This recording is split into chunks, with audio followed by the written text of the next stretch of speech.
우리가 신앙생활을 하면서 때때로 이해하기 어려운 것이 있는데요. 그것은 왜 하나님은 하나님의 백성들에게 고난을 허락하시는가입니다. 왜 하나님은 하나님의 백성들에게 고난을 허락하시는가? 하나님은 하나님의 백성들을 사랑하시고 복 주시기를 원하시는 분이라고 믿고 있는데 왜 그들에게 복은커녕 오히려 고통과 재난을 주십니까? 왜 선하게 살려고 애쓰는 사람들에게 고난이 닥칩니까? 몇 주 전에 저에게도 어떤 성도님이 전화를 주셔서 이런 질문을 하신 적이 있었습니다.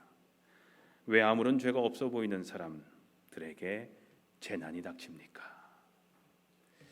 하나님은 선한 사람들에게는 복을 내리시고 악한 사람들은 벌하시는 언제나 공평하신 하나님이 맞으십니까? 우린 이렇게 이해가 잘 안 되는 어려운 일들을 보고 겪을 때마다 당황스럽기만 합니다. 내가 그렇게 예수 잘 믿었는데, 내가 그렇게 기도 열심히 했는데 왜 이런 어려움이 나에게 다가올까? 그래서 어떤 때는 하나님의 사랑을 의심할 때도 있습니다. 시험에 들기도 합니다.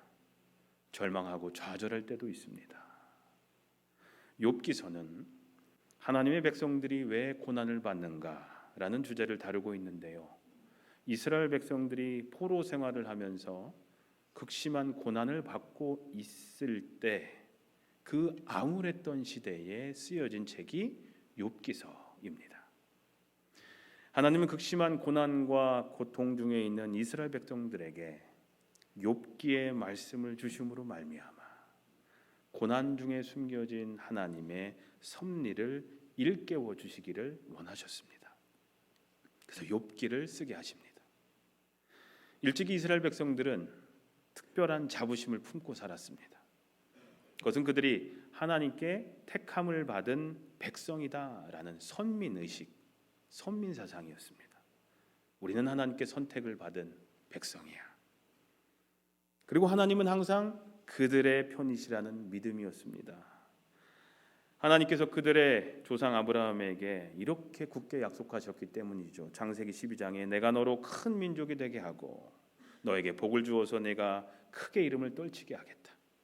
너는 복의 근원이 될 것이다. 너를 축복하는 사람에게는 내가 복을 베풀고 너를 저주하는 사람에게는 내가 저주를 내릴 것이다. 땅에 사는 모든 민족이 너로 말미암아 복을 받을 것이다. 이 약속, 우리에게도 해당되는 약속입니다. 근데 이게 웬일입니까? 하나님의 백성들에게 고난이 닥칩니다. 나라 잃은 백성들이 됩니다. 이방인들의 포로가 됩니다. 하나님의 전인, 거룩한 전인 예루살렘 성전은 폐허가 됩니다. 그리고 하나님을 알지 못하는 이방 나라는 번창하기만 합니다. 세상이 거꾸로 돌아가는 것만 같았습니다. 정말로 하나님은 하나님의 백성들을 사랑하시고 복 주시기를 원하시는 분이신가? 이러한 상황에서 우리는 계속해서 하나님을 경외하고 그분만을 의지해야 하는가? 이러한 이스라엘 백성들의 질문에 대하여 하나님은 욥기를 통하여 다음과 같은 대답을 하십니다. 욥도 고난을 당했다. 욥도 고난을 당했다. 욥이 누굽니까? 욥기는 욥이 얼마나 선한 사람이며 얼마나 하나님으로부터 인정을 받았던 사람이었는지를 장황하게 설명하면서 시작합니다. 흠이 없고 정직했고 하나님을 경외하면서 악을 멀리했던 욥. 알지 못하는 중에도 죄를 지었을까 봐 자식들을 위해서 자식들이 생일을 맞고 났으면 항상 번제로 하나님께 예배했던 욥. 모든 일에 신중하여서 하나님께서 나의 종이다라고 불러주시면서 누구 앞에서 자랑을 했습니까? 욥을요, 사탄 앞에서도 자랑을 했죠. 사탄 너도 이 욥은 어떻게 할 수가 없어. 대단한 사람이야 라고 인정해 주셨던 욥이었습니다. 근데 이런 욥에게도 엄청난 시련과 역경이 다가왔다는 겁니다. 이것은요, 욥에게도 고난이 닥쳤으면 고난이란 누구에게나 찾아올 수 있는 것이다 라는 뜻이기도 합니다. 욥이 고난을 겪자 욥의 친구들이 그를 찾아와서 그가 당하고 있는 고난의 이유를 자기 나름대로 설명을 하기 시작합니다. 우리도 이런 거 좋아하죠. 누가 어떤 일을 다 경험하면 옆에서 그냥 얘기하기를 너무 좋아해요. 이건 이렇고 저건 저렇고 그냥 수근수근거리죠. 엘리바스, 빌닷, 소발, 그리고 나중에 엘리후라는 사람까지 욥이 당한 고난의 이유를 장황하게 설명을 합니다. 그들의 논리는 단순합니다. 욥의 고난은 죄의 결과라는 거예요. 그 네 사람이 하는 얘기가 똑같습니다. 네가 뭔가 죄를 지었기 때문에 지금 그런 어려움을 겪는 거야. 계속적으로 얘기를 합니다. 욥은 그들의 논리에 반박을 합니다. 자기는 하나님 앞에 죄를 지은 것이 없다라고 얘기를 해요. 그렇게도 만약 지은 죄가 있다 하더라도 이만한 고통을 치러야 할 만큼의 큰 죄를 짓지 않았다는 겁니다. 그러면서 하나님께 자기의 억울함을 호소합니다. 이러한 욥과 친구들 간의 논쟁이 욥기 4장부터 시작해서 37장까지 계속됩니다.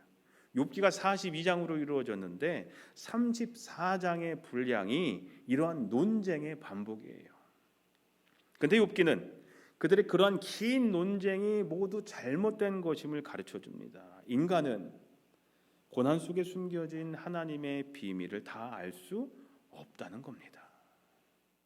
고난 속에 숨겨진 하나님의 그 높고 깊은 비밀을 우리 인간들의 짧은 지식으로 어떻게 다 이해할 수 있겠느냐라는 것이 욥의 내용입니다. 욥도 욥기서의 마지막 장인 42장에서 그동안 자기가 가졌던 생각이 얼마나 부족했는지를 깨닫고 오늘 본문에서 이렇게 고백하죠. 이제 저는 알았습니다. 주님께서는 무슨 일이든지 다 하실 수 있는 분이시므로 주님의 계획은 어김없이 이루어진다는 것도 저는 깨달았습니다. 다 알지도 못하면서 감히 주님의 뜻을 흐려놓으려 한 자가 바로 저입니다. 깨닫지도 못하면서 함부로 말을 하였습니다. 주님이 어떤 분이시라는 것을 지금까지는 제가 귀로만 들었습니다. 그러나 이제는 제가 제 눈으로 주님을 뵙습니다. 그러므로 저는 제 주장을 거둬들이고 티끌과 잿더미 위에 앉아서 회개합니다 라고 고백합니다. 욥은 자신이 마음대로 생각하고 해석했던 것들을 회개합니다. 장성도님들, 우리 역시요, 저를 포함해서 우리 역시 욥이 고백했던 것처럼 하나님께서 우리에게 주시는 고난의 의미를 우리들의 생각을 가지고 우리 마음대로 해석해서는 절대 안 됩니다. 잘 알지도 못하면서 감히 하나님의 뜻을 흐려놓아서는 안 됩니다. 깨닫지도 못하면서 함부로 말을 해서도 안 됩니다. 우리는 하나님의 뜻은 이겁니다라고 너무나 쉽게 얘기를 합니다. 책임질 수 있으세요? 나중에 보면 아닌 경우도 있거든요. 그런데 너무나 쉽게 하나님의 뜻은 이거다라고 우리는 너무나 쉽게 얘기를 해요. 깨닫지도 못했으면서 그냥 내 생각이면서 내 느낌이면서 하나님의 이름을 거기다가 들먹이면서 주장을 합니다. 고난을 통하여 우리들의 삶에 역사하시는 하나님의 귀한 섭리를 깨닫지도 못하면서 하나님을 원망하며 좌절해서도 우리는 안 됩니다. 제가 2012년에 목사 시험에 합격을 했어요. 그 다음에 과정이 뭐냐면 교단에서 저를 교회로 파송을 해줘야 됩니다. 근데 파송을 안 해줬어요. 이유는 영주권이 없었기 때문에. 영주권이 들어갔는데 너 영주권이 나오지 않으면 파송을 안 해준다는 거예요. 그럼 목사가 되지 못하거든요. 시험은 다 합격했는데 저랑 같이 시험 합격한 친구들은 다 목사가 됐고 파송을 받았는데 저랑 와이프랑 제 아내만 안 된 겁니다. 부당했죠. 처음이자 마지막 경우였어요. 저희 이후에 있는 한국 목사들은 그런 부당한 경험을 경험하지 못했죠. 그래서 그러니까 1년을 기다려야 했습니다. 그냥 1년을 또 전도사로 섬겨야 했었습니다. 파송받지 못하고. 근데 지금 생각해 보면요, 제가 그때 파송받았으면 베다니에 파송받지 못했습니다. 그때는 베다니가 시작되지 1년 전이었기 때문이었죠. 지금 생각해 보면 하나님의 섭리입니다. 지금 생각해 보면 그렇게 1년을 멈추시고 배단을 시작할 때가 됐을 때 하나님이 보내주셨다라고 그렇게 생각이 되죠. 그때 1년 동안 얼마나 원망했는지 몰라요. 교단을 원망하고 여러 가지 현실을 원망했는지 몰라요. 근데 지금 생각해 보면 하나님의 빈틈없는 계획이라고 저는 믿습니다. 성경은 이러한 상황에 부닥친 성도들에게, 어려운 상황에 부닥친 성도들에게 이렇게 얘기를 합니다. 시편 46편에 너희는 가만히 있어 내가 하나님 됨을 알지어다. 가만히 있어라는 말은 아무것도 하지 말고 가만히 있으라는 얘기가 아니죠. 넋놓고 있으라는 얘기가 아닙니다. 어려움 당했다고 안절부절하지 못하면서 이거 어떡하지 초조해하거나 불안해하지 말라는 얘기입니다. 그것이 가만히 있으라는 얘기입니다. 오히려 더욱더 차분한 마음으로 하나님을 신뢰하라는 말입니다. 그러면 하나님은 결국 우리들에게 하나님께서 하나님 되심을 보여주신다라는 약속이 있는 말씀인 것입니다. 사랑하는 성도님들, 우리는 내가 원하는 때에 하나님께서 응답하지 않으신다라고 초조해하지도 말고, 내가 원하는 방법으로 이루어지지 않는다고 불안해하지도 말아야 합니다. 왜요? 하나님은 반드시 하나님의 백성들에게 응답해 주시기 때문입니다. 근데 우리의 때에 응답해 주시는 것이 아니라 하나님의 때에 응답하십니다. 그러나 우리의 방법으로 응답하시는 것이 아니라 하나님의 방법으로 응답하시는 사실을 또한 우리는 기억해야 할 필요가 있습니다.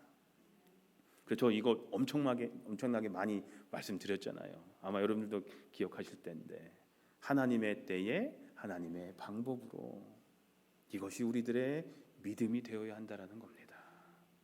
출애굽기에 보면 이스라엘 백성들이 애굽에서 고난을 겪습니다. 그래서 그들은 하나님께 자신들을 구원해 달라고 끊임없이 외칩니다. 그런데도 하나님은 침묵하시는 것처럼 보였어요. 그렇다면 하나님께서 그들이 고통 중에 부르짖는 간구를 외면하셨기 때문입니까? 아니죠. 하나님은 그들의 고통을 보시고 들으시고 누구를 준비시키셨어요? 모세를 준비시키셨습니다. 아들을 낳으면 모두 죽여야 하는 그런 상황에서 하나님은 모세를 살리시고 바로의 궁중에서 40년간 교육받게 하시고 또 40년간 광야에서 하나님의 사람으로 훈련받게 하십니다. 그 기간이 도합 80년이에요. 80년을 준비시키셨어요. 이스라엘 백성들은 하나님께서 그 기간 침묵하시는 것처럼 생각하면서 하나님을 원망했지만, 하나님은 계속해서 하나님의 백성들을 구해주시기 위해서 신실하게 그리고 은밀한 중에 일하고 계셨다라는 거예요. 사람들은 몰랐지만 하나님은 일하고 계셨다라는 겁니다. 그리고 하나님의 때에 하나님의 방법으로 이스라엘 백성들을 애굽에서 구해주십니다. 제가 질문을 하나 드릴게요. 창세기에 보면 요셉이 나오죠. 요셉이 겪었던 보디발 장군 집에서의 노예 생활과 그의 아내로 인해서 억울하게 당해야 했던 그 긴 감옥 생활은 요셉에게 있어서 고난이었습니까? 아니면 연단이요 훈련이었습니까? 여러분 뭐라고 생각하십니까? 우리는 그가 겪었던 일들이 결코 쉬운 것이 아니었기 때문에 자기 형제들에게, 배다른 형제들에게 팔림을 당해서 먼 이국으로 노예로 끌려갔고 종살이를 했고 억울하게 감옥살이를 해야 했던 그 요셉의 삶을 고난이라고 말할 수 있습니다. 그러나 그를 향하신 하나님의 크신 계획과 섭리를 생각하며 그가 겪었던 고난과 시련을 다시 돌아본다면 그것은 결코 단순한 고난이 아니라 연단이요 훈련이었던 것을 우리는 알 수가 있습니다. 이 노예 생활과 감옥 생활이라는 경험들을 통해서 나중 애굽 총리 대신의 일을 맡게 되었고 또 그 경험들로 말미암아 그 일들을 잘 감당할 수 있었던 거죠. 마찬가지로 저는 하나님께서 모세를 40년의 왕궁 생활 후에 40년 동안 광야에서 살게 하신 것도 그에게 고난을 주신 것이 아니라 훈련의 시간이었다라고 저는 믿습니다. 광야에서 지내는 것이 결코 쉬운 일은 아니었겠죠. 광야의 지형도 잘 알아야 하고 광야에서 생존하는 방법도 알아야 합니다. 그러한 지식은 책을 통해서 얻어지는 것이 아니라 경험을 통해서 얻어지는 산 지식이어야 합니다. 하나님은 모세에게 그러한 산 지식을 얻게 하시기 위해서 그를 40년 동안 광야에서 생활하시게 하셨던 것이라 저는 믿습니다. 왕궁에서 호화롭게 40년을 지난 애굽의 왕자가 광야 생활을 한다는 거 결코 쉬운 일은 아니었을 겁니다. 곱게 자랐는데 그에게 고난이었을지도 모릅니다. 그러나 하나님은 그를 40년 동안 광야에서 지도자로 훈련시키십니다.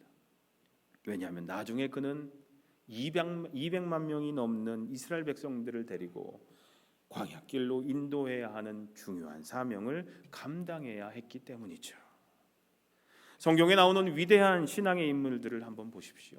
그들은요 모두 하나님의 큰 일을 이루기 전에 훈련과 연단의 과정들을 거쳤던 것을 우리는 알 수가 있습니다. 사랑하는 성도님들, 우리들의 삶에도 때때로 이해하지 못할 고난이 닥칠 때가 있습니다. 여기서 여러분들 한꺼번에 이렇게 쭉 보니까요, 여러분들의 삶 가운데 경험하셨던 그 어려운 일들 여러분들 볼 때마다, 지금 얼굴을 마주할 때마다 그 생각이 나요. 제가 알고 있는, 모르는 건 모르지만 여러분들이 어떤 힘든 일들을 겪으셨는지, 또 지금 겪고 계시는지 여러분들의 얼굴을 볼 때마다 머릿속에 번뜩번뜩 지금 생각이 나요. 이해하지 못할 고난이 닥칠 때가 많습니다. 하나님의 뜻대로 살려고 노력했는데도 어려운 일이 닥칠 때가 또한 있습니다. 이민 생활의 어려운 삶 가운데서도 하나님의 말씀에 순종하면서 최선 다해 살았는데도 내가 전혀 생각하지 못했던 어려운 일을 당할 때도 있습니다. 그래서 하나님을 원망하고 싶을 때도 많습니다. 왜 저에게 이런 일이? 이곳에 계신 분 중에도 아마 그런 생각을 지금 현재 하고 계신 분들도 계실지도 모르겠습니다. 그러나 이러한 어려운 일을 당할 때마다 안절부절하지 못하며 초조해하지 말고 불안해하지도 마시고 오히려 더욱더 차분한 마음으로 하나님을 신뢰할 수 있으시기를 간절히 소원합니다. 그리하여 우리들의 삶 속에 하나님이 참 하나님 되심을 경험할 수 있게 되시기를 주님의 이름으로 기도합니다. 사랑하는 성도님들, 고통과 불행의 조건들을 제거해 주심도 하나님의 기적이며 큰 은혜입니다. 근데 이보다 더 크고 값진 은혜가 있습니다. 그것은요, 고통과 최악의 상황 속에서도 낭망치 않고 감사하며 주님을 동일하게 신뢰하는 겁니다. 믿음을 잃지 않는 겁니다. 나에게 그 어려운 일이 당했어도, 내가 당했어도 그 믿음이 절대 흔들리지 않는 것, 그게 은혜입니다. 고난 자체가 축복은 아닙니다. 누가 고난을 좋아하겠어요? 고난이 나에게서 떠나가고 나에게 다가오지 않기를 원하죠. 고난 자체가 축복은 아닙니다. 하지만 고난을 통하여 만나는 하나님의 은혜가 있기에, 한번 같이 읽어볼까요? 시작.